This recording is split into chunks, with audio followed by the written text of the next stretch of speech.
يوجد بعض طلبة العلم من يطعن في الشيخ نزار السوداني على أنه من الحدادية ويلمزه أنه من المجاهيل، ولما قرأ تزكيات العلماء يقول هذه قديمة.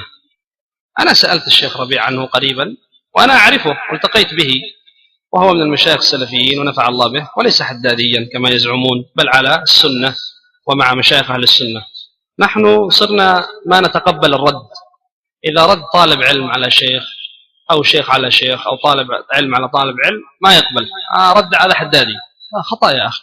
هو رد، شوف رده إيش عنده، ماذا كتب، من رده تستطيع أن تميز. أخي الرجل أتى بأدلة استفيد منه، وصاحب الخطأ يرجع عن خطئه.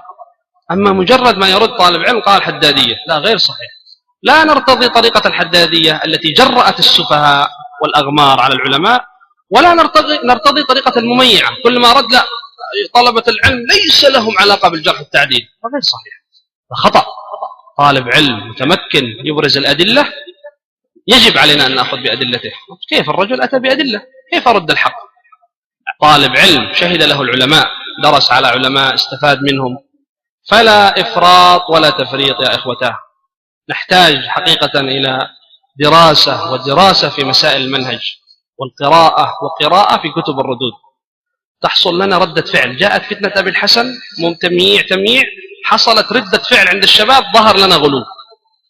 فتنة فالح، فتنة الحجوري، وفتنة فلان وفلان. جاءت فتنة الحجوري حصلت ردة فعل تمييع، الشباب عندهم تمييع، والله غلو. فإيش هذا؟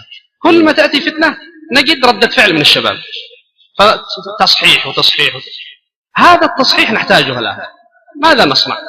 كلما جاءت فتنة خرج لنا فكر جديد، إما تمييع أو غلو. الشيخ نزار أعرفه شيخ سلفي، والتزكيات حتى لو كانت قديمة هل عندك ما ينقضها؟ عندك ما يدل على انحرافه؟ طيب هو حدادي، ليش؟ أثبت لي أيها السائل، هات أدلتك. نريد نصيحة الذين لا